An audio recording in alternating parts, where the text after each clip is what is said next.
Question. Describe the various types of land grants in the post-Gupta period.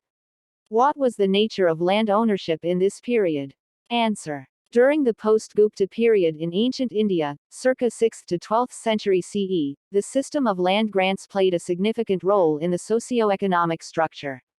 Land grants were essentially the transfer of land rights from the ruler to individuals or institutions, and they varied in terms of purpose, beneficiaries, and conditions.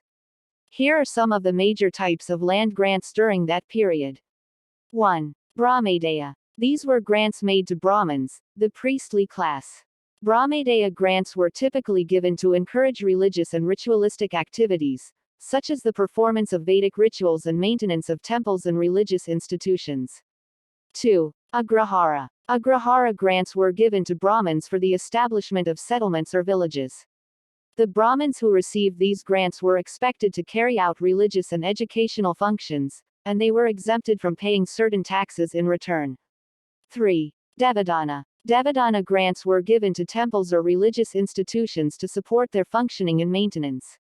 These grants often included villages or pieces of land and were intended to ensure a steady income for the upkeep of the religious establishment.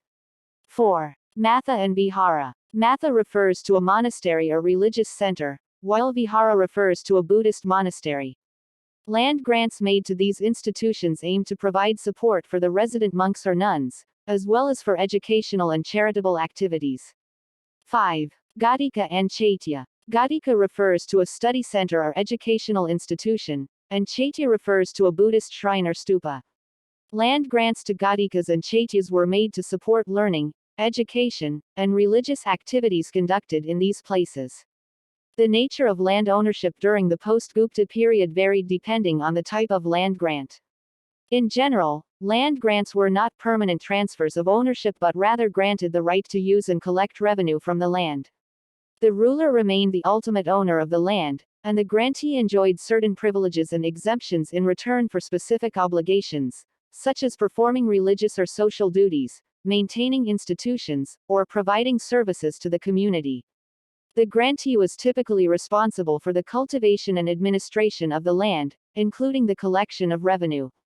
However, the ruler or his officials maintained a supervisory role and periodically checked the performance of the grantees to ensure compliance with the terms of the grant. In some cases, the grantees' rights could be revoked if they failed to fulfill their obligations.